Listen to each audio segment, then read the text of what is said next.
Blake's Buzz Live. Buzz, buzz, buzz, buzz, buzz, buzz. It's Blake's Buzz Live. Buzz, buzz, buzz, buzz, buzz, buzz. It's Blake's Buzz Live. Hate less, read comics. It's Blake's Buzz Live. Buzz, buzz, babies. Buzz, buzz, babies. It's Friday. It's time for the weekend, and what a great way to kick off the weekend. For me, anyway. I'm so excited for what we are about to do. But real quick, I'm going to do a couple quick announcements. I got to announce tonight's sponsor of the show. It's a very, very cool Kickstarter book. You guys have probably seen me talking about it a lot. One True Love is live on Kickstarter. We're coming up on 150 backers. We passed that 50% funding mark. It's a story of 1969 in the shadows of Hollywood. Two mobsters are on the run with a pile of cash that they shouldn't have. It's a story of paranoia, lust, and deceit. Who can you trust? I don't know, but you can trust in me, and you need to back this book because it's very good. Mario Candelaria and Jay Sheik are doing some very cool stuff here. I will post the link in the chat so that you all can check that out. Again, I'm very, very excited about this. Jay's art is amazing. Mario is a phenomenal storyteller. He's so good, I forgot his name. Now, one more quick announcement. I know a lot of you guys know I work for Metal Ninja Studios. We are a production company. We help, we basically have a team of people that help people make comics, letters, editors, writers. We do design, Kickstarter design, book design. And I know you all have seen me doing the countdown. We have a really, really cool announcement coming Sunday, and it's something very important to my boss, Joel Rodriguez, and I believe in it too. I'm really excited. I'm posting that link. Give us a follow on social medias, Metal Ninja Studios on Facebook, Instagram, and Twitter. It's a really cool announcement, and we want to bring the comic book community in it with us, and I think you guys are going to really dig it. And so yeah, you can bookmark that link, check it out. Very important to us as a company, and we're so excited to finally announce it on Sunday. We've been working on some stuff for a really long time, and it's very, very exciting. And speaking of exciting, there's already, look at all these people already in the chat. Awesome. Hey, I have an intensely talented guest on tonight's show. He has written Abbott. He has written Miles Morales. He's written Miss Marvel. He has written Terror War, his new Image books, Terror War and Star Signs. They're so good. I'm so excited to talk about him. Mr. Saladin Ahmed is in the house. What is up, sir? Wow, what an intro. I'm good. How are you doing? I'm so good. I'm so excited. As I told you in the green room, I'm a huge fan of your work, and it speaks for itself. It's just some really great stories, and your new stuff. You're dropping the heat. It's these new Image books you got out, which I think those were on your Substack initially. Yeah, right. We sort of used that as a lab for it, and then got the final versions out in print via Image. I'm so I know a lot of people are really happy that a lot of these Substack books are starting to come out in print and stuff. I like I have a Substack myself for posting like comic book reviews and stuff. blakesbuzz.com if anybody's interested in that, it'll get you there. But it's a cool platform, and I thought it was really cool when they started like throwing around the grants to try and like bring in these big comic book names, and then you guys started posting these I saw like some teasers and I like the setup and it's cool, but unfortunately it's a task to subscribe to like everybody, like at the paying tiers for everybody's Substack, right? So I think we're all really excited that these are finally coming out in print, and we've seen 2 issues so far of Terror War and Star Signs, and I love them. I'm a big fan, and they're both so wild and wildly different from each other, wildly different than a lot of what's on the shelves right now. How are you feeling about it? Like, are you getting good feedback from your fans and followers? Yeah, it's super exciting. We sort of tested the waters with both these series online via Substack. Excuse me. Terror War I co-created with the artist Dave Acosta. Star Signs I co-created with the artist Megan Levins, and but everybody's not a digital person, all of us love paper. So it's cool to be coming out via Image. People have been asking for a few years now when I was going to do an Image book. So to have 2 books come out is a little hectic and a little crazy, but it's cool because, as you're saying, they're very different books. Terror War is much gorier, much more in the horror direction. Star Signs is a little bit more kind of found family, heartwarming stuff, although still some peril there. So yeah, it's fun. It's fun to scratch both those itches. It's crazy to think of a world where you don't see the stars anymore. Like I was just kind of thinking, because I live in Kansas City, and so it's like, you know, the big little city, but we at, you know, at night, that's just something at where we are, they're easy to see, they're beautiful, and like and just to like imagine like looking up and just have it be like a empty void, you know, like I was like that. And then this notion too of you know, these stars, basically the gist of it is these stars vanish, and now people are developing, a few select group of people are developing these powers, and as we find out, some of these people are better than others, and so I'm really excited to meet to meet all the characters, because there's some that, you know, obviously we haven't met yet, and just to kind of see where all that goes. Is this like is it a mini, a maxi? Like how many issues you run with it? It's you know, the really cool thing with working on an Image book versus, like, say, a Marvel or DC book is you can kind of let the story shape that to a degree. You know, there's finances are involved, of course, but it's a lot more ruthless at a big two book. And so right now, you know, we're looking at them as ongoing. I mean, Cool. we've got at least I don't know, 7-8 issues of each, you know, written and mostly drawn. So we'll see how long each goes. I mean, I'm a person who's not going to cut something off before it's ready to be done, and I'm also not going to, you know, keep trying to breathe life into something that's run its course. So, but for right now, they'll be out for like the remainder of the year. You know. Nice. I that's exciting, because yeah, after 2 issues of each, like I don't want them to end. I want to stay on these rides forever. And I love this new dream team. I'm calling it the new comic dream team. Ahmed Nakasta, like you guys are killing it. Oh my, like I've loved his art forever, but Terror War, I mean, like, did he like unlock a new level? Like he stepped it. It's just gorgeous, and it's like the scenery, the kind of Blade Runner city vibes you guys are playing with, mixed with these terrors. Like that first issue when when we see that the first terror, and it's this like giant Muppet like cartoon character. I was like, what is happening? Right. And then we find out they're tied into people's deepest fears, which means you guys can get all sorts of crazy as this series goes on. Right. I feel like, you know, I was like, man, if this is where we're starting, like, where are these guys going to take us? But what's it like work? Cause you've worked with him before. You guys did Dragon, which is another very, very beautiful book, and a beautiful hardcover that I was so glad I got on Kickstarter. That was a fun campaign to watch.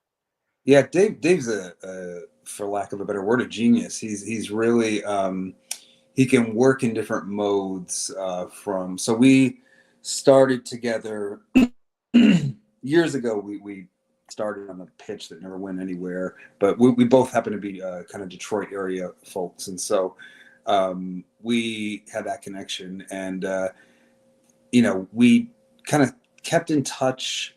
And then when I was working out this idea for Dragon, he was like the first person that came to mind, because it was kind of horror chops, right? He's done a lot of kind of time horror IP stuff, Elvira, other stuff, and he's a horror head, right? Like he and I are sort of an age where, like, you know, 80s nerds. so there's a certain kind of communication, you know, that can happen, shorthand that happens when you have an artist that you share something like that with, and then you work with them and you develop a new vocabulary together. And so, yeah, he's awesome. He's gory, but also like very emotional when he needs to be, which is just like a great balance for like a horror sci-fi book.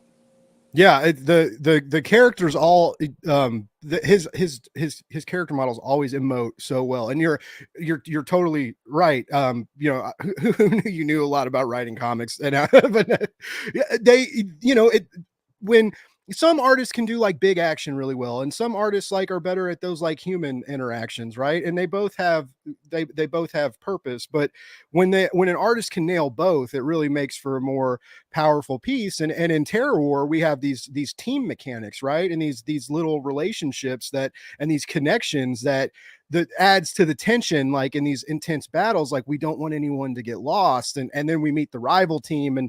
And so, yeah, there's some big emotions at play in that book that you don't necessarily expect, but really smart creating from both of you, just to how in just 2 issues, how intensely I care about these people, even the dick team. Like, like there's that moment where in the new issue where I was like, oh, that's, like, I was like, bummer. Yeah. I appreciate that. Yeah. But yeah, it's everybody in the chat, you guys need to, like, I was going to say stop watching this and go to your comic shop right now, but please keep watching this. Go after or over the weekend. Real quick shout out to the chat. We got some people. Mr. Tim Burnham's in the chat. He's been looking forward to this all week. Tim is a huge Daredevil nerd, and so he's been so excited when he found out I was talking to you. Yeah, we'll definitely talk a little, Matt. And we got coming from Australia, Mr. Ronan. What's up, David Gage? Thanks for tuning in. Really appreciate you. And Mr. John Westhoff is in the house. Buzz, everybody. Thanks for tuning in. So happy to have you. Yeah. So Terror War is I can't talk about enough good things about it. Like, it's I almost want to like nitpick or something, because it just feels like a perfect, that premiere was like a perfect premiere. And #1 issues are hard to do, right? You don't get tons of time, even with an indie comic, so you're limited on pages. You got to establish characters, you got to establish the world, you got to do all this stuff. But you still came out with this breakneck paced #1 issue with a whole bunch of cool characters that all look cool, and cool weapons, and people are shooting fucking brain bullets, which is another crazy thing. Like, I mean, just wild. Like, where did did this come from? Like a crazy dream or something? Like, where did you come up with like the brain bullets and the fear monsters and all this? Like, it's so incredible. Well, this one actually started with the title. Terror War started with, I'm an Arab American guy of a certain age. I was in my 20s in New York on 9/11, dealt with a lot of kind of watching that, and then watching the fallout that people like me dealt with from it, and the war on terror, as they called it, right? And all those years, we always talked about what an absurd concept that was. You can't fight terror, right? You fight people. And so but my writer brain always had this thing. Well, what if you did? What if you had to fight? Like Roosevelt said, fear itself, right? Embodied, right? And so my science fiction weirdo brain starts spinning this out. Okay, what if fear could be embodied, and we took it on physically? Who could do that? What circumstances? And then you just start spinning that web. And my brain is I'm ADHD, so like it starts flowing, and it's flowing, and nothing can stop it. And so then I started to come up with the character of Muhammad, and the setting of Blue City. I knew that it would be. I felt like it would be more interesting if it was a futuristic story, and Dave was like all for that. We'd worked previously on a kind of period piece. Dragon is set in the Ottoman Empire in medieval times, so it's kind of a big 180. And stylistically, he did a 180 from this kind of illustrative, very booky style of painterly illustration in Dragon to a really almost 90s comic influenced, like everything dialed to 11 style in Terror War, right? So we got giant laser rifles, cybernetic eyes, all that stuff, right? Lots of gore. And and so you start with this initial idea, some core points, some key characters, and then you talk to an artist, and if you have that kind of relationship where you guys can bounce off each other, then you start to feed each other. So when Dave shows me Dimitri, who's the sort of he's the tech guy in the group, and a bit of a stereotypical nerd. And so Dave shows me the drawing of him, and then him standing next to Rosie, who's the sort of like, a little, kind of muscle of the team, even though she's just like about 5'5".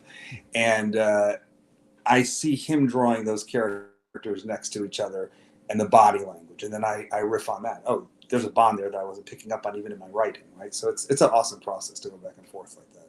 Nice. I can tell that there's something Like there's good, you can feel like the good vibes between you and Dave. Like you know, when creators like get comfy with each other, you know, that's when like the comic book magic happens, like that Brubaker Phillips kind of magic, right? And I'm feeling that with you guys. Like you guys are just you're pumping out the jams, and you can tell you're having a lot of fun, like simultaneously telling these stories. Even something as like dark and evil as Dragon, right? But that was just such a crazy, that itself was a crazy ride. And as I mentioned in the green room, you know, I do a lot of work with Kickstarter people, and I love crowdfunding. I think it's exciting. I love the rat race. I love, you know, watching the numbers and like watching the creators get stressed. Like, you know, it's an entertaining thing. They probably don't think so, but from a consumer perspective, you know, it's like, especially sometimes when it comes down to the wire and people are like, is it going to happen? And the community starts retweeting it and last minute backers. And you see magic happens and it gets like funded, you know, and it's cool. It's cool. And I like that people get the chance to, if anybody wants to make a comic or tell a story, they can now, right? You don't have to rely on a publisher. And I've gotten, you know, I only got on there for this project for Dragon. I hadn't been on Kickstarter previous to that. And, but because I got on there, I started to check out other people's stuff, and you definitely see a range that you're not going to see like either in a comic shop or a bookstore. So it's cool. I enjoy it. I'm also a game nerd, so I'm like, buy this board game. Oh yeah. You know, there's a lot of that there too. But back this board. Yeah. So it's actually a little scary. Yeah.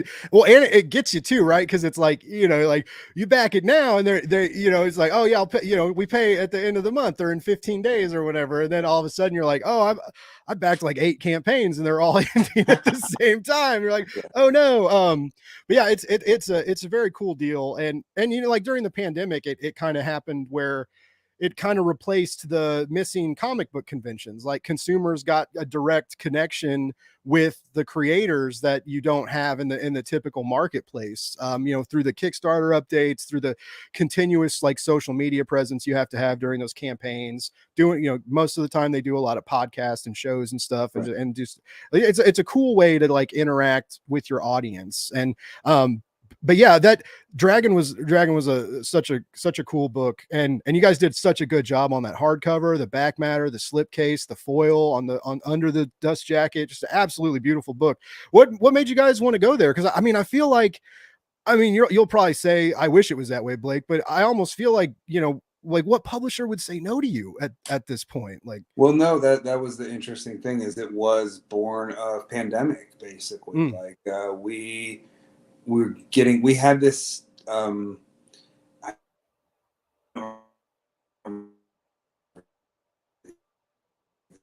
think most of the pay done in any case, and we were like getting ready to go, like, you know, shop, and yeah, you know, maybe a bit arrogantly, we were like, you know, we'll probably not have trouble finding a publisher for it. And then everything just like, you know, went south because of the pandemic, and it was like, you know, are people still publishing comics? Do we, like, we don't, you know, everything, you know, we kind of forget how much disarray there was those first few weeks. And that was right when we were trying to figure out what we were going to do with this thing. And so, you know, I started to think about Kickstarter, which people mentioned to me before as an avenue. And the more I explored it, the more sense it made. And, you know, it was phenomenally successful. Thank God. We made that you really see the difference in the cut that you get from traditional publishing versus like when you make the thing yourself.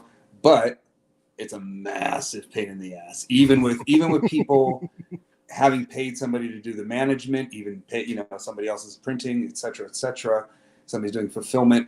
It's still just like being the top of the food chain on something like that is just, you know, I'm a creator, I'm not a manager. And so Dragon was an amazing experience, and being able to make it as a gorgeous hardcover is really cool. If folks ever happen to see me at a convention or a signing or whatnot, I'll probably have a box of them. We made only a couple thousand, and made a few thousand. I think there's like, Dave and I probably have maybe, I don't know, 50 each or something sitting around in boxes left at this point. So we're running. Wow.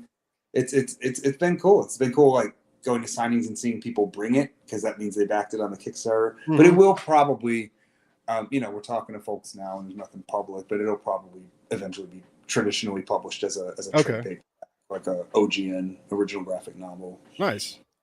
And that's being released on your Substack right now, right? You're putting chapters of that out.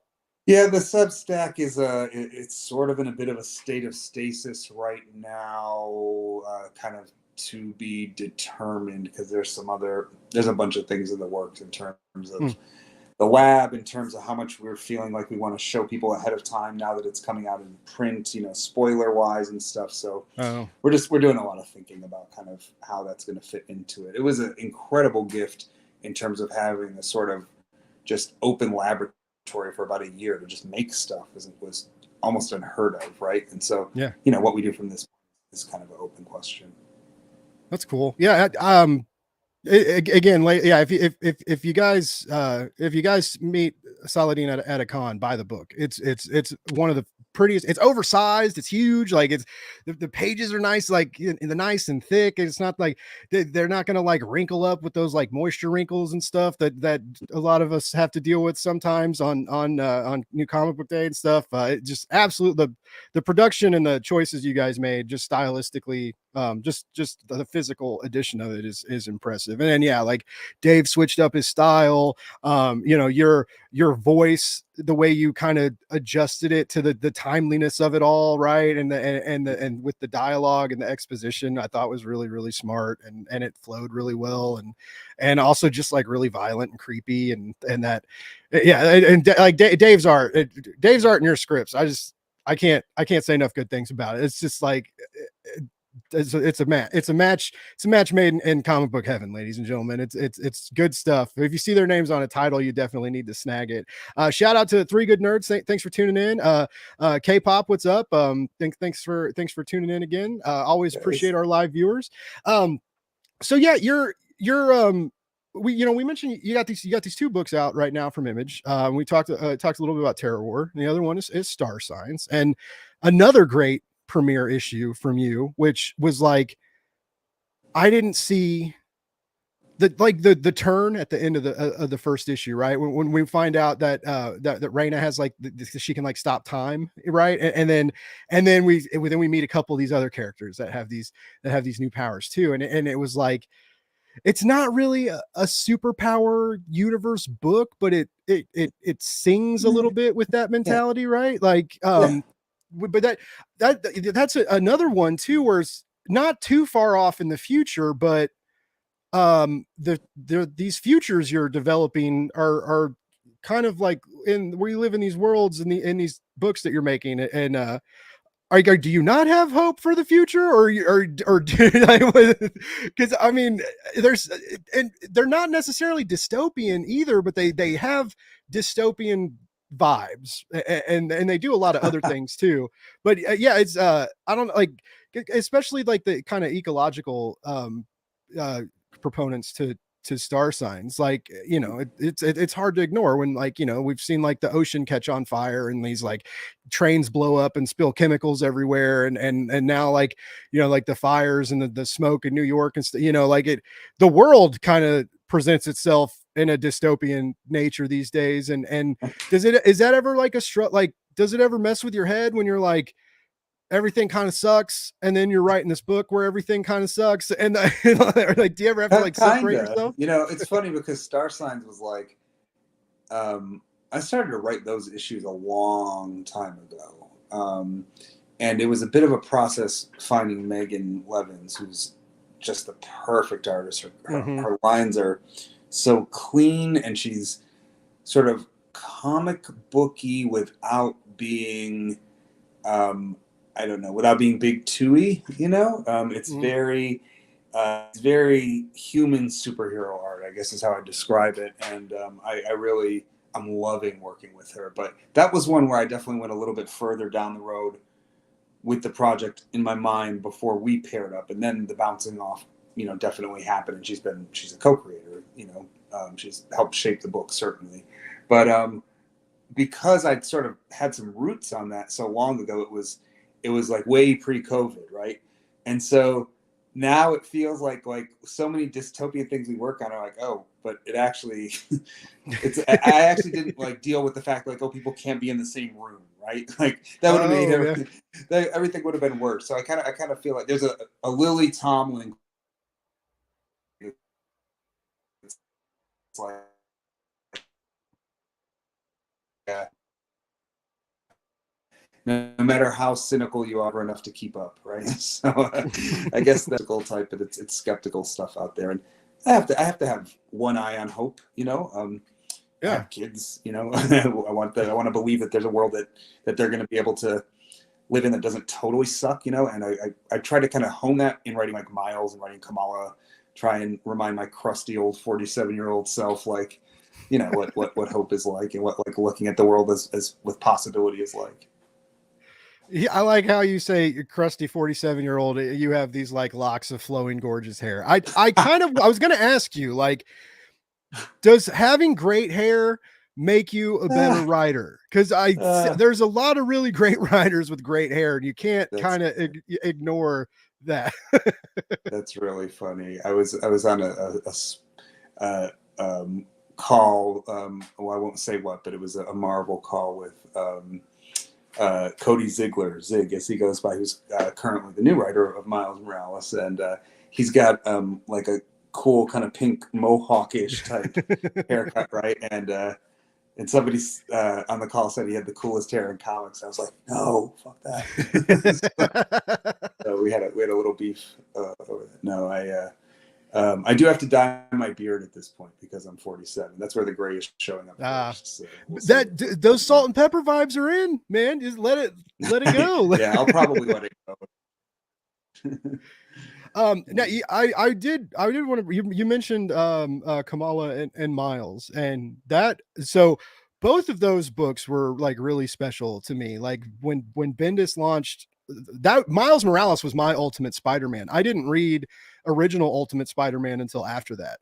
And then when G. Willow Wilson did Miss Marvel, like it was just this explosion of like culture and family and a window into like a new world that I didn't know a lot about, on top of the superhero elements and the coming of age elements. And just like both of these were huge books, right? And they found a lot of they had great following. People really appreciated them.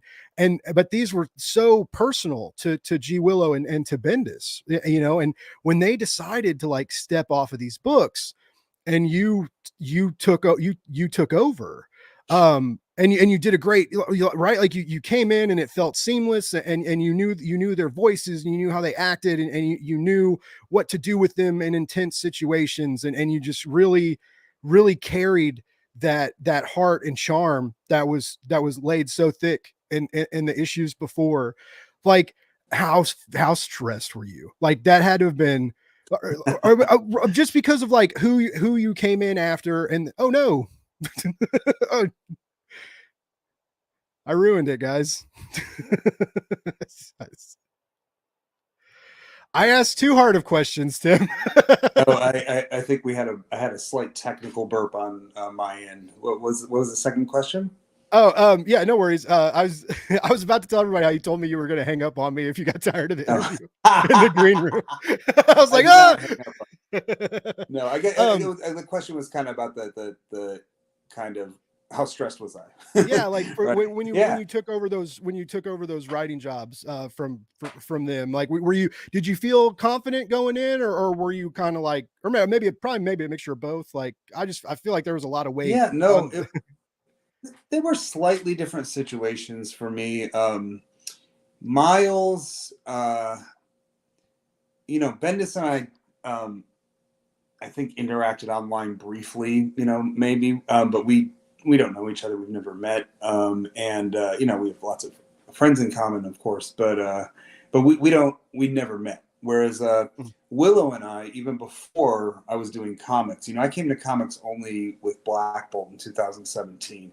Previous to that was doing a kind of science fiction fantasy prose writing. But I knew Willow because she's also a novelist. Mm-hmm. And I knew her from kind of Muslim writing circles, right? And there's not that many Muslim science fiction fantasy writers in America. So we were, you know, we were sort of like, knew who the other was, had met a couple of times and stuff. And so there was a different kind of anxiety there. And then I talked to Willow about not like, at all any specifics, but just like, she was part of asking me to take it over in a way that like Bendis was not, that was Marvel doing that. And so, it was a much more personal thing in some ways, which with Kamala, which to some degree is why I think I fumbled the ball a little bit more there. I mean, I definitely feel much more confident now and much stronger now, as I did at the beginning, about what I did with Miles. Kamala, both projects had their own kind of weird demands, right? Because Kamala was so much about her friends and so much about her neighborhood and so much about the culture, that I kind of felt that what she needed at that point to sort of really become a superhero of the legacy sort. To me, that happens when different storytellers take on somebody's story, right? Like when it's one person's creation, it's one thing, right? But when you have 2, 3, 4 storytellers, 5 storytellers, 20 storytellers over 5, 10, 20 years, that's what builds the kind of characters that we really love, right? I mean, obviously,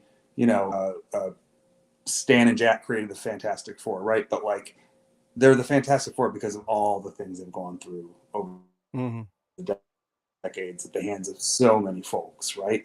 It's like kids that get to get raised over and over and over again or something. It's bizarre and wonderful. And what Kamala to me needed at that point was maybe a little nudge away from that super personal voice of Willow's to like just superhero stuff, right? Costume change, evil twin, alien world, right? Like all these things that felt like kind of rites of passage for a young superhero. I kind of felt ready to put her through those paces, and it wasn't a perfect run. I definitely, there's things I would, and I wouldn't go and nitpick them one by one, but there's things I'd go back and redo if I could. There often is, but it was cool to just kind of add a layer to that kind of legacy that I'm talking about, and then see like the show spinning off of that. And Samir Ahmed did a short, it's so funny because we're both S. Ahmed, and we both, she did a short, a mini series featuring Kamala last year, I think it was. So, and then, I would be surprised if it was a super long time before she got another ongoing, right? She's a popular character, so somebody else will eventually come along and add to that legacy. And that is, I feel good having kind of made my mark there. With Miles, that was a much longer relationship. I wrote that book for like 4 years almost, and it was that was like, yeah, I found my groove there. I think part of it was gender stuff. I think I know a little bit more what it's like to be a young man than what it's like to be a young woman. I had lived in Brooklyn, in some of the parts of Brooklyn that are clearly kind of where Miles would be, like where Brooklyn Visions would make sense to be and things like that. So I felt like I knew that world pretty well, and I could, and that was the work I wanted to do for Miles, right? Bendis had put him through all those crazy superhero paces, right? Like just whatever, alternate universes, almost becoming a spy, like lots of crazy stuff, right? So I was like, let's bring him back to Brooklyn. Let's take a longer look at who his family is. Let's talk about these relationships. Let's talk about the culture stuff. And then we went crazy places after that, Clone Wars and stuff. Clone Wars, I said, oh my God, Clone Saga. But I started out in different places with each book and had much more space in Miles' book to really just kind of like do a really complete run in a way that folks rarely get to do these days, actually. Yeah. I'm big 2 superheroes, so we'll do that.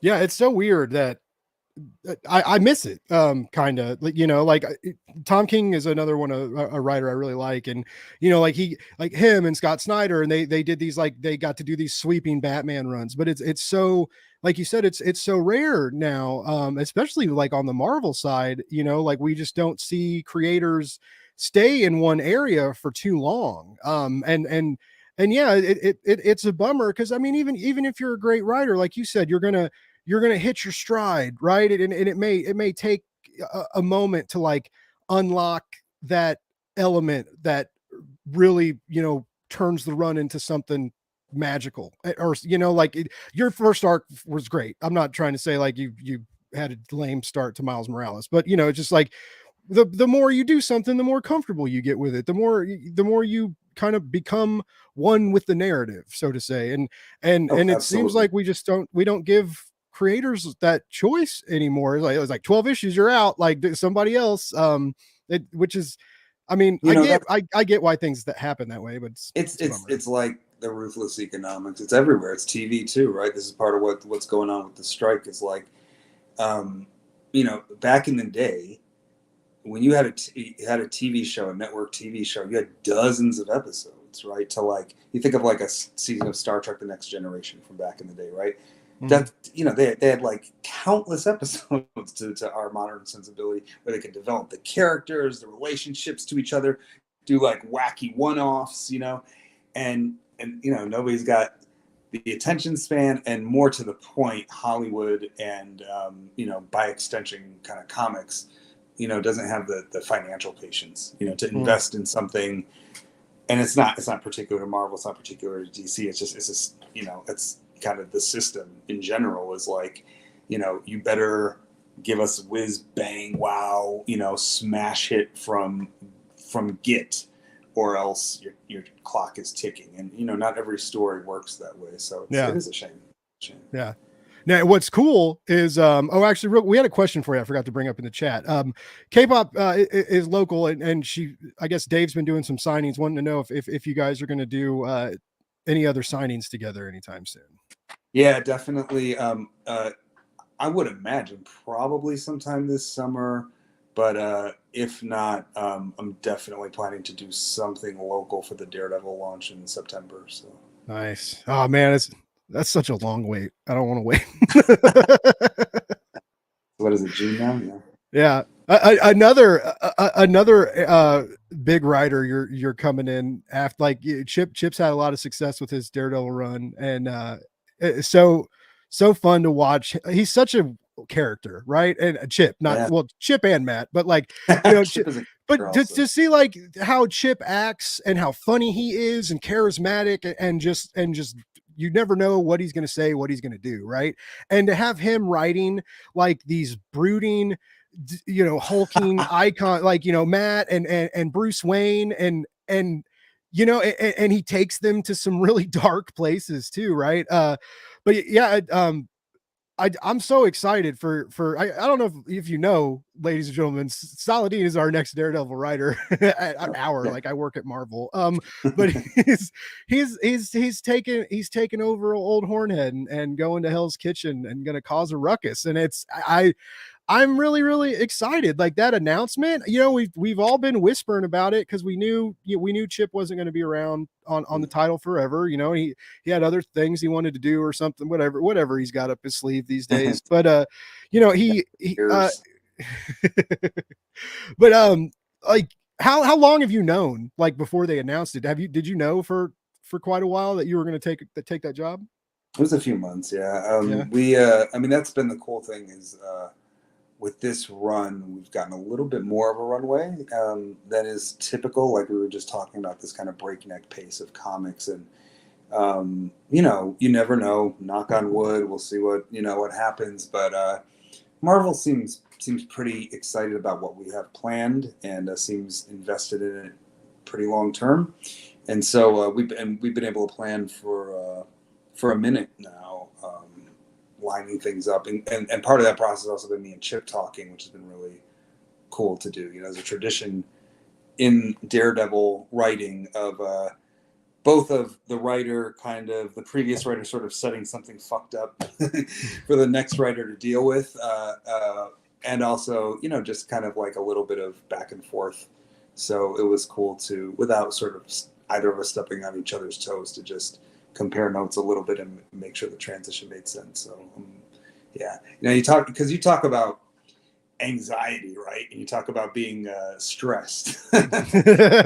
Miles, like, so when I did Black Bolt, right, that was like I don't want to say rescuing, but sort of fishing a character out of obscurity to a degree. Mhm. Right? I mean, certainly Charles Soule did a fantastic job with his Inhuman stuff in general, but because that was broadly focused, you know, we weren't going deep on Blackagar Boltagon, and nobody really had over the years, right? Mhm. Despite the fact that he's decades old. So I think I wrote a pretty cool book. Christian drew an amazing book. People liked it, but I think part of why it was successful is because, you know, we had space to do that, right? It was unmapped territory. And then you have something like Kamala or Miles, where there's a hero who's newish, and you're the first person after their creator taking them, shepherding them into kind of larger Marvel glory. You know, that's a different kind of task, right? But Daredevil, Matt is like, you know, for decades, right? People have been telling some of the best stories at Marvel featuring this character, right? I just reread for the first time in 20 years, Born Again. Ooh, nice. Like, shit, man. No pressure. It's, you know, I mean, look, he's not 100% of the time, but when he hits, it's like, yeah. So, you know, and then, and it's just like gold from there. Andy Nocenti, I think is, you know, it's a heterodox opinion. I think is even better writer. And then, you know, any Brubaker, you know, like, and going through down the line and ending up with Chip, who's just like done a really pretty definitive take. And so, you know, what the hell do you do after that? So I did have to take a minute, you know, and think about when they asked me whether I felt like doing the Daredevil ongoing. I was like, I definitely have a take on Matt, but I got to think about whether I can really do it, you know, whether I can, like, because nobody wants to read a half-assed Daredevil book. No. So, and nobody wants to read any half-assed comics, but that's in particular, that's where people expect you to shine a little bit. And so, you know, so we got a really crazy fucking take on the character.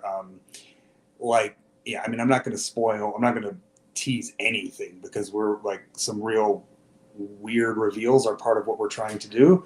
And even with the solicits, we're trying to keep it a little bit mum. It's hard to keep a secret in comics, but we're trying to keep secrets. And Aaron Cooter is drawing the book, who is, you know, he's been doing Avengers stuff recently, kind of like universe trotting things. But something happened when he came back to New York City in his art, because he's leveled up, and it's bananas. These pages are really amazing. I'm super excited about the care he's taking. You know, we're really doing this kind of co-creation of this story. We were talking about artist-writer relationships, and it's, you know, after a while it becomes a marriage, right? Where you know the other person, they know you. But at first, it's like that first dating. And you're like, ooh, I like going out with this person, right? And so that's what's kind of happening in these first issues that we're cooking. I'm excited. That's cool. So with the chat, everybody's kind of reflecting like what we've said. Like, Daredevil is a special book, and consistently some of the top comic books, right? There's just like, again, no pressure, but there's no weak links for you know, it's just like these big these big sweeping runs. And but you know, as a character, he's been you know, very fortunate, yeah, from Miller to Bendis to Brubaker, Soule, Zdarsky, and as you kind of mentioned, like, you know, you had to think about that. You had to be like, you know, can I do this? Do I want to, you know, do I want to do this? Do I want to, you know, do I want to put that weight, you know, because you know, nothing's worse than a pissed off comic book nerd, right? They'll let you know. They'll tag you on Twitter. They'll oh, believe me, I well used to it, but it's not even that. You know, I've got a pretty thick skin as far as the public goes, and nice. It's more like, you know, as a writer, right, and as like honoring kind of the people who've done this before, is you don't want to just come and, you know, you like, you're serving the next course in a meal, right? And like, if everything else has been delicious, you don't want to come with some burnt, nasty shit, right? So, I definitely, to me, the question was just like, can I do something new? Can I do something that's going to feel like people will remember? Oh yeah, that was that story for Matt. And nice. I mean, God willing, in the spirit of Matt, knock on wood. Yeah, I think we're doing that. I hope. Tim wants to know if there's any particular run in your research or to kind of get focused on the character, like any favorites amongst those lists of creatives we mentioned that really stuck out to you? Yeah, I mean, I guess writer wise, Annie Nesenti. I mean, obviously Miller's like, a gold standard to a certain level, but I think for me, Daredevil's always also about Hell's Kitchen, right? Mm-hmm. And I think Nesenti got that in a way that few writers since have. Chip's one of them who I think does, and I don't think it's a coincidence that we share that run as a favorite. Art wise, though, it's a little divorced because John Romita Jr. is just like I that was like what Daredevil looked like to me as a kid, right? Was JR's version, and we have him doing covers for our which is blowing my mind. Is like, oh shit, that's so yeah. There's a lot of anxiety of influence, as the critics call it, but I hope I'm using it as fuel. Nice. I'm reading Annie's run right now. Prepping. She's going to come on next month. I'm really excited. Cool, yeah. She followed me for a long time because I was crazy about seeds and I was telling everybody about seeds. And then one day she followed me on Twitter and I was like, oh my God. I was like, that's crazy. And so finally after like 2 years of her following me and because she's doing some new Marvel stuff, she's writing Storm and she's going to take over Captain Marvel. And I finally did the shoot your shot deal. And I was like, Annie, can I DM you? And she was like, sure. And I was like, you want to do an interview? And she was like, here's my email me. I was like, oh yes. Cool. I've been getting really lucky. Like Saladin Ahmed came on my show, and now now Annie and Steve Orlando's next week, and like Blake's moving up, ladies and gentlemen. And so keep tuning in because I'm bringing the comic book sauce and some really talented people. I met Annie once at a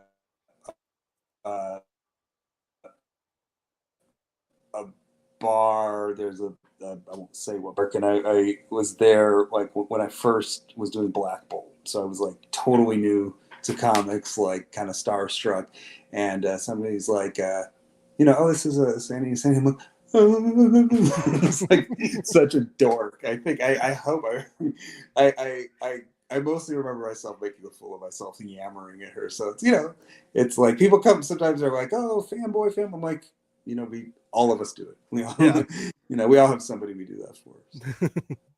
Yeah, her run is. I'm not super far because I have the 4 epic collections that are finally out, and I'm sure now that I bought those, there's going to be a nice omnibus that gets announced next month or something. Yeah. That's usually how it goes. But it feels so modern, and her voice and the way that just the dialogue and how unafraid she is to like really bring in some like heavy topics into Daredevil at a time when they probably didn't want people necessarily talking about a lot of these things, right? Like it used to be a little more reined in, so to speak. But yeah, it's very similar to reading like Alan Moore's Swamp Thing, right? It's just like it doesn't feel like it was written 30 years ago or I guess 40 years ago now. It's interesting. There's like this handful of writers at Marvel there at the time, in the 80s, and it's interesting because like a lot of them were Italian American, so I'm not sure what's going on with that. But it was like these social realists. It was like a school within Marvel at that time, and it wasn't a lot of books, but it was like a couple of books that like Bill Mantlo did, stuff that was like envelope pushing with these heroes of color that just like one after the other, like finally tossing them into the Marvel lore. Tony Isabella, right? I can remember reading a story featuring the character Blacklash, as he was called. I think he became Whiplash eventually, and it was a Marvel team up with Spider-Man and Iron Man when Iron Man was Jim Rhodes, but it was mostly from Blacklash's point of view, just as this hard luck criminal who was just kind of like making bad choices, and it was such a you don't get a lot of social realism like that as a kid when you're consuming popular entertainment, watching He-Man and G.I. Joe and whatever. So it was that those kinds of books definitely influenced what I ended up doing, like whatever 30 years, 40 years later. Wow, man, man, like it's crazy when I hear those kinds of stories from you guys, right? To just like go from like reading comics as a kid to now writing these iconic characters and like having your names on these covers and then seeing like art icons that you like do variant covers for you and stuff, right? And that feeling, and just the feeling of like walking into a shop and seeing a book with your name on it, right? But to have that book say Daredevil #1 and have a JR cover on it, right? And I can't imagine what that's going to feel like, or when you get that when you get those comps in the mail, right? Like, it's going to take that crusty 47-year-old and make him feel young again, right? No, you do feel a little bit of that. As cynical as you get about various aspects of the business, there's moments where you just get, you get woken up again. When I did just a couple issues of Amazing Spider-Man for this Beyond storyline a year or so back, and like I got it in the mail, and it's like Amazing Spider-Man with an Art Adams cover, right? And my name on it. And I'm like, wow. Like, wow, Yeah. Like I can remember sitting with like his Gumby special in like 6th grade in art class and getting yelled at for reading comics in class. Mind-blowing stuff. So that's awesome. I didn't know actually until you mentioned it earlier. We got some people mentioning how great Black Bolt is in the chat. Also shout out to Dan. Thanks for tuning in, bud. That was your first, like, not even your first Marvel comic, like your first comic book job was Black Bolt. It was, yeah. And then you just win these awards and slay the game. Oh my God. Like, hell yeah, dude. Like, that's amazing. That's that book rule. Like it straight up, as someone who like knew about the Inhumans, but other than the giant dog, because I just love dogs, like I was just never that much into them. I'm with you. Like when I read Uncanny, and it was like Souls Inhumans, when I read that later, I really dug it. But yeah, man, to take a character that like is mostly silent most of the time because he can't talk without like destroying everything and everyone around him, right? The story you were able to tell, and you brought him back from like a really dark place that comic books left him in. That's so tell me, I know you've probably said this in a million interviews, I apologize, but like how did you get that job? You said you were writing prose. I know you've written some Star Wars stuff, some sci-fi novels, like, so that you were doing all that, and then how, like, did an editor talk to you, or did you meet somebody? Yeah, that's the disappointing answer is like, when I meet people and they're like, oh, how do I write for Marvel? I'm like, I like struggled for 20 years and then nobody gave a shit, and then somebody gave a shit. I don't know. So but basically I was I have a long and varied career as a writer. I wrote poetry for many years, other stuff. Most recently, before comics, I was doing science fiction and fantasy, both short stories, and had published a novel, a fantasy novel with a kind of Middle Eastern setting called Throne of the Crescent Moon. And the Marvel editor, Will Moss, had read the book, and also seen me geeking out about comics on social media and stuff, and was like, hey, have you ever thought about doing a Marvel thing? Yes, of course, please. And he was like, do you know the character Black Bolt? And I was like, the guy with the cool costume who can't talk, was like basically what I knew about. And he was like, yeah. So I started to kind of like dig into the character, but what I threw at Will was like, because it had been it had sort of like, just because of circumstance, had been rescheduled and stuff, and was still on the books to happen. But I previously talked to some other folks at Marvel, just kind of, through other connections. And my idea at the time that I was going to throw at them, and I'm glad I didn't, I'm glad they ended up coming to me with something else first, was a Crusher Creel book, right? Because I've always I've always loved the Absorbing Man.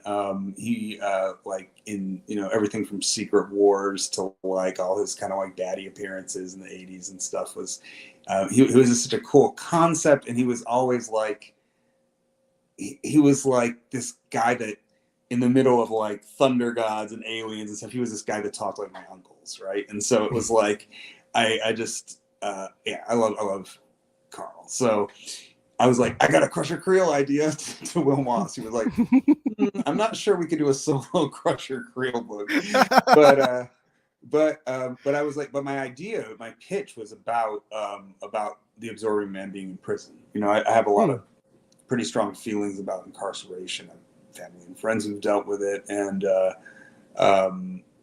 it's a unexamined part of superhero comics for me. Is people getting locked up and just that's the solution.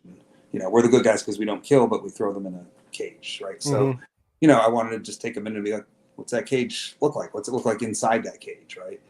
And but in a comic booky way, right? And so Will was like, well, it's interesting because we kind of need to kind of just take Black Bolt off the map for a minute anyway. And I was like, what if he goes to space prison and Absorbing Man's there? And it's like a prison buddy movie, right? and so we started spinning from there, and soon, pretty early in, brought in Christian Ward. And really, the fact that it was a successful book. Look, I work hard. I think I've got some talent. A lot of it's luck, though, and a lot of it's that I learned to write by writing other things for many years beforehand. It's not like I just jumped into writing comic story. Character voice. There's a reason that's a very prosy series, and that was the one beef a lot of people had, was there's a lot of these big blocks of text, and it makes sense, because it does, but it does like I if you like to read like it's I don't understand it. Comics is interesting because people do like to read, but not like some people like pictures more than they like words, and so it's now I had my excuse because it was this nonverbal character, so we're sort of speaking for him, and we had room to do that. But in the scripts, it was interesting because early on, I was just way over explaining everything, right? And Christian, God bless him, had to be like, dude, I've done this before, to spell out every little detail on every panel, and like let me do my job, and so. So you learn that rhythm between the two of you, and I mean, thank God, kind of again with Will, with Christian did his own colors on that, which is bananas to me. But we had Clayton Coles doing letters in a way that like really helped the book, I think, because it was so much about voice, and it was just like a perfect storm. And so it, I don't know that. You can just recreate lightning in a bottle like that. For me, every project is different, but that always have a special place in my heart. That's cool, man. And so I'd heard that you'd written poetry before, and everybody's going to laugh because I always bring this up when I talk to a writer, but I was in an MFA program and I started on the poetry side, and then I switched. As did I. Yeah. Oh, nice. And then I switched and started doing like creative nonfiction and then short stories and stuff. But poetry really made me a stronger writer in traditional prose, like just that focus on the line and really training you how to like condense, right? To just never use an unneeded word, or you're just a dog shit poet if you do, right? It's just like that, but that intensity of having to choose your words so carefully and put them together in the perfect way, and just like I said, really appreciating the line. And I wonder, like, did you think that makes you especially like in comic books, like it's maybe, as you said, you maybe were a little more verbose than needed, in Black Bolt, but like, looking at your comic book career now, you've been around, you've had some bigger projects, and you're people love your books, but like for writing dialogue and scripting these, like, do you think that poetry background kind of helps you in a sense of like not to overcrowd the page with a ton of dialogue, or to just kind of be more selective in what your characters say and exposition boxes and stuff like that? Yeah, absolutely. I mean, for me, it's everything from like the sound of language is Mm. super important. So I use a lot of alliterative, percussive, language that and that's that to me is in the comic book tradition, right? That's why we've Mhm. got Peter Parker and Matt Murdock and and these ridiculous multisyllabic words that Stan would throw out there, right? It's like that's that attention to language. That's somebody who loves language. Stanley always Yeah. clearly loved language, right? And loved words and poetry is about that focus. So yeah, when you write a resonant line of dialogue, right? Like how to when you learn how to end a poem well, because if you end a poem properly, right, it's like a bolt of thunder or like a box clicking closed Yeah. quietly, or it feels like a moment, right? And that teaches you, okay, how do I end an issue, right? Oh yeah. And the other thing that's really interesting to me is I wrote a lot of formal poetry, right, sonnets and stuff like that, Oh wow. Okay. and comic books, at least at the big two, are like that, right? Almost without variation. They tell you how many pages you have to Hmm. do this, right? 20 pages is this typical Marvel comic unless it's oversized. And I love that. Like a lot of people hate it, but I'm like, it's like a sonnet. It's like a puzzle. Here's my beginning, here's my ending. These beats have to happen, and it's the structure of working with words and creative ideas in that kind of almost mathematical way. I definitely got from poetry. So there's all sorts of things poetry taught me. I mean, to me, that's something I always tell people who want to write is like, you got to read things other than just other comic books, right? Yeah. Or if whatever you write, if you write novels, read other things in novels, but read poetry, read history, just read different things, because that more than anything is kind of what has helped build me as a writer. Awesome. Man, that's exciting. And it's cool to um I don't know, like I like that I like that focus on language and that like, I like that you have this wider spectrum of of a writing background that you're now bringing to comics. I think I think that's why I your stuff is strong and it's impactful and like I like hearing that like you've brought that from like all these elements of like the gift of language that we get to celebrate in one way or another all the time. Um, I forgot to mention when we were talking about Miles, I forgot that you got an omnibus coming Yes. soon too, right? You got Yeah. you're Yeah. you're you're about to have a lot of cool shit like in shops over the next few months for all of us Yeah. to spend tons of money on. Yeah, it's pretty crazy. There's like because like there's collections for Terror War and Star Signs coming. There's like, yeah, Daredevil #1's coming. We've got like on the airwaves, this Riddler audio series that I've been working on for Spotify is dropping. I don't know, sometime this fall. So yeah, Nice. it's gonna be a crazy year in a good Yeah. way. You're and just I've started going shut to cons again too. oh Sorry, I've cool. started going to cons again too this year for the first time in like whatever since 2019. So it's Yeah. feels good. Feels good to be like in the thick of it again. Yeah, yeah, I get to I did my first con this year and I also I did it as press too. So I got to like go to my first Yeah, con as Blake's Buzz Press and like did all these interviews and met all these people and like man, it was because I have a lot of good internet friends to nerd out with, but like my real life friends, no one cares about like they think my show's cool and they support it, but they're like they don't I don't a lot of my friends don't even read anymore, which is a yeah, bummer. sure, But sure. like It's most it's Americans.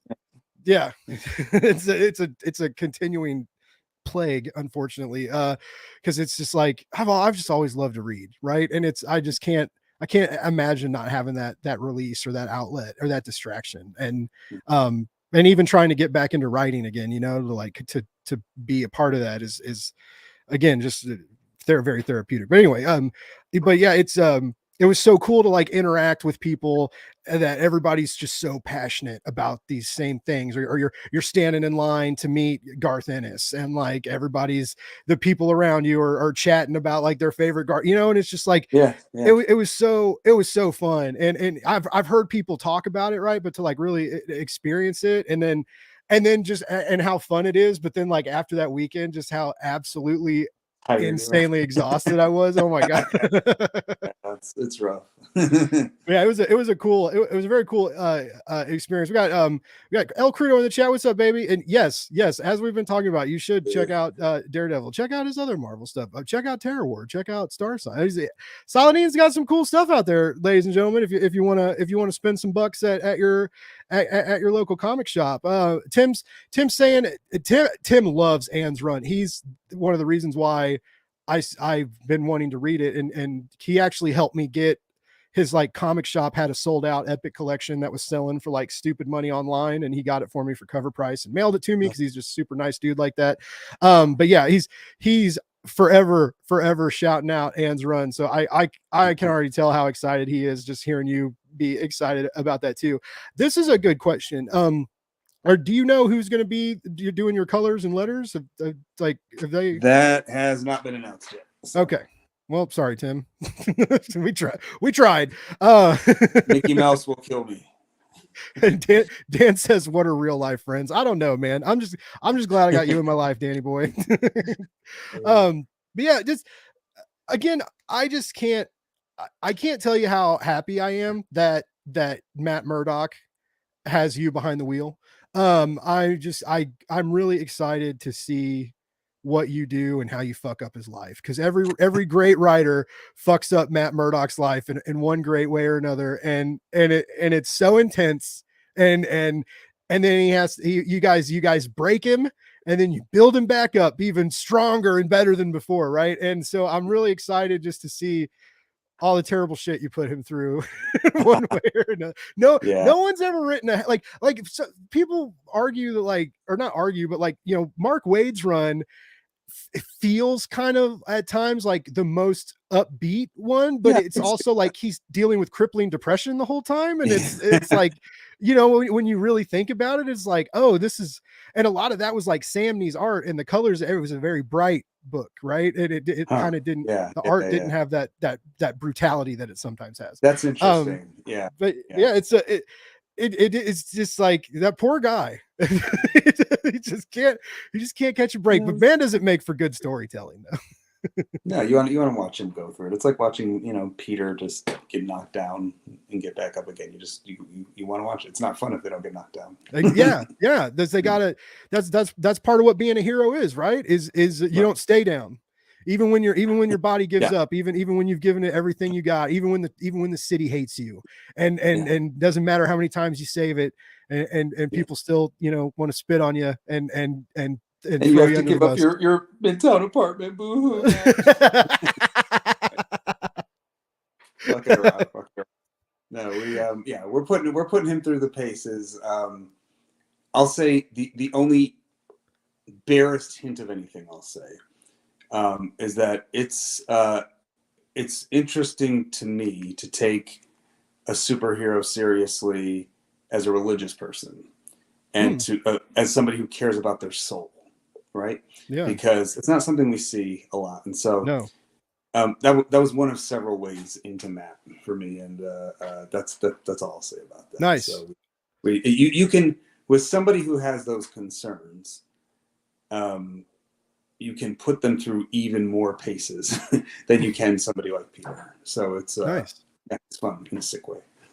Yeah, as a boy who was raised Catholic, I do like him struggling with when he struggles with his faith and has issues like with Christianity and Catholicism and stuff like that, and how that weighs on him and what he does, right? Especially when he goes a little too hard on a criminal or something, or like in Chip's run when he thinks he killed the guy or when when all that goes down, and how that weighs that Catholic guilt is such a crucial element to both his identity and Daredevil as a narrative. And I'm not very religious anymore, really at all, really, because the church did some weird. Well, everybody knows the church did weird shit, but like even my dad used to work at my school, and he was the janitor, and he did that so my sister and I could go to private school, and at like he got a break on tuition.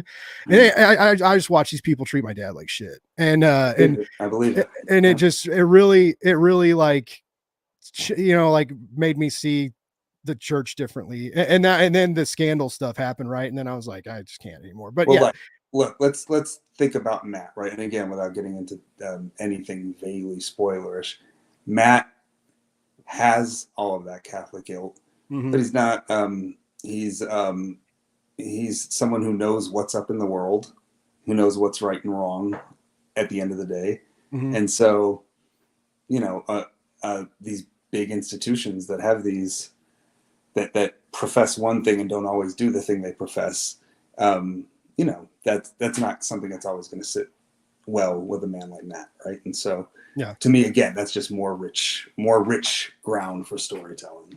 Nice. Well, I have no doubts. I think without knowing anything what you're going to do or any, I have full faith in your reign of Hell's Kitchen, and I hope you get to stay there for a good long time, and I hope you have not just that, I hope you have a good time. I hope it's fun for you, and I'm really excited for. I think it's a very cool gig, and I hope you get to have a lot of fun with it, and just and get crazy, and I'm just, like I mentioned, I'm such a big fan, and your writing is so impressive, and comics are better for having you. Blake's Buzz is definitely better for having you on. Like, I tell you that much. You made my show way cooler. I know I've kept you for over an hour. I know it's Friday night. Some people have lives and things to do. Again, everybody that's in the chat, like, you got to check out Terror War. You got to check out Star Signs. Go get that new Miles Morales omnibus. I sure want it real bad. I can't wait to get my hands on it. I've been reading it on Marvel Unlimited, but when I was like, I love the omnibuses. I buy tons of them. It's like my jam. Cause like, why not make an expensive hobby even more expensive by buying $100 books? But everybody you got to check out this stuff. It's some really great comic booking. These new Image books are wild. Like, there's nothing like them on the shelves. I'm a lucky guy. I get to read a lot of comic books on press lists and stuff, and I get to see a lot of what's coming out. And Saladin is bringing the sauce, and these dishes he's dropping on the kitchen table, babies. This ain't a McDonald's dollar cheeseburger. Okay, this is something special. This is that Wagyu beef, and this is like throwing a little truffle oil in there, yeah, a little truffle oil, a little black truffle shavings, maybe like some truffle rice at the fancy sushi place. Great eats. Great. If you're a nerd, you like to read comic books, these are just, everything that's great about comic books is in these new books, and they're all so different and just fun to explore. And I can't wait to see. Like I said, I just can't wait till September. I'm so excited to get that new issue and follow along for this new crazy Matt Murdock venture. I think we've announced most of the stuff that you've got going on, but the polite host that I am, this is the part where I ask you, like, do you have like a newsletter or anything you want to pump, or like anything we might have missed that you want people to check out, or anything like that? I've been a bit scarce online recently, so probably why you're happy. But I both Star Signs and Terror War are only on issue 2 right now, so number 1's still in shops there on the shelves, so folks, check those out. We appreciate the support, and I'm super excited for people to check out the Daredevil drop in September. I think this will be something special, hopefully. Very cool. Now, I know you just mentioned that you're not online much anymore, but for the people listening or watching, what's the best place to find your limited interactions and keep track of your what you got going on? Well, I have the benefit of fairly unique first name, last name combo, so it's pretty much that on various platforms. Twitter's, I'm still farting around on there some, although it's probably last days, so we will see. Yeah, it's getting aggravating. It seems like something goes wrong every day. It's as a content creator, it's a pain because that's where my main audience is. So it's like, I gotta deal with all the social medias, and they're goods and bads, just to remind, like, hi, I'm here, I have a new episode, please listen. But yeah, I'm with you, man. It's a weird place, and it's kind of a bummer because it's been home for a while, right? I met some some good friends on there, and exactly. it used to be fun. Yeah. Somebody peed in the pool. Oh my God, yeah, it was really like a lot of pee, just a whole lot of like. Drank Gatorade, ate a lot of asparagus, just the bad pee too. Like anyways, what a good way to. I was about to say what a good way to end the show, but then you said that, and now I feel really good about myself. So that's thank you. This was again so great, Saladin. Such a pleasure to get to talk to you, to chat with you, to talk about your amazing books. Everybody in the chat, like, thank you all so much for tuning in. Thanks for coming in and asking questions. That was super cool. Please, like, if you get these comics, like, let me know what you think about them. I'd love to know, like, you know, if you're like, if Blake, Terror War was amazing, thanks for telling. Like, I like to hear that stuff. So, you know, like, you know, let me know. Other than that, we'll be back next week with a bunch more shows, and I can't wait to just be chill over the weekend because this was my 4th live stream in a row this week, and I'm just tired of talking. Luckily, I'm good at it. I don't know how to shut up though. So soothe that throat, man. I will. Again, thank you so much, everybody for listening. Saladin, thank you for coming on. Like, for real, this was like a huge nerd moment for me. Blast. Thank you. I really appreciate it. Yeah. Thanks for listening, everybody. Love more, hate less, read comics. You know the drill. That's the saying. Love it, say it, live by it. It's a good way to be. And everybody just seriously have an awesome weekend and go pre-order Daredevil. Tell your shops you want it, because I don't think any of us can afford to miss it. It's going to be a huge deal. Have a great weekend, everybody. Take care, all.